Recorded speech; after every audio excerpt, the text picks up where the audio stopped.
Sampal sa Denver ang pwedeng gawin ng Lakers sa head coach nila at Davis nakatakda kayang bumalik sa Lakers ulit. This is gonna be crazy kaya panoorin hanggang sa huli. Gulat pa rin ang NBA World sa ginawang pag-fire ng Nuggets sa kanilang championship head coach Mike Malone sa katapusan ng regular season. Mga idol, marami ang sumimpatya kay Malone sa nangyari. At isang theory na nakita ko online mga idol na viral ngayon na nagsasabing may posibilidad na kunin ng Lakers itong si Mike Malone sa kanilang coaching staff sa off-season bilang assistant coach ni JJ Redick after a successful regular season sa kanyang rookie year as a head coach. Of course, maraming maghahabol sa coaching services ni Malone at di magpapatalo ang Lakers. Kukunin nila ang coach sa likod ng team na di nila malampasan sa playoffs ng ilang taon. Nothing is impossible ngayon si NBA at may capacity itong Lakers front office to make this happen.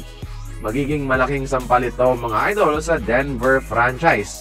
Mike Malone, the man behind the Jokic dynasty, will be assisting JJ Redick in the coaching of LeBron Luka era in LA. Pwede itong mangyayari, depende na lang sa galaw ng front office after the season.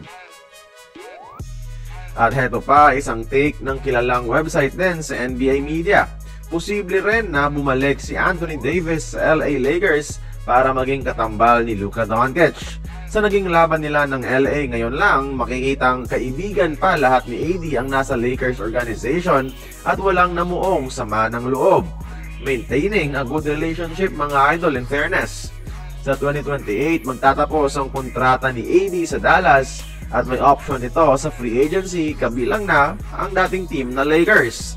Kaso, matutuloy lamang ang possible Lakers return na ito ni Davis kapag magre-retiro na si LeBron James, which gives the Lakers enough room sa kanilang salary cap. Mababawasan ng max contract na binabayaran kapag retired na si LeBron. Kaya, mas maluwag mag-sign ng isang max contract type of player kagaya ni Anthony Davis.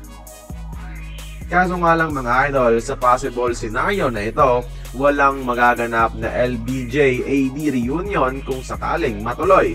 Sa halip, it will be the start of the Luka-AD era sa Los Angeles na parang same rin naman sa duo nila ni LeBron.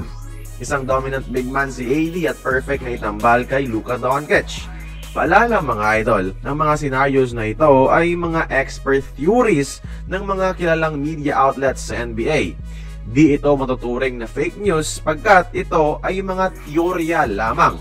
Di ako ang may gawa nito, nakita ko lang din to online at nais kong ibahagi sa inyo kasi nga, this is worth a discussion.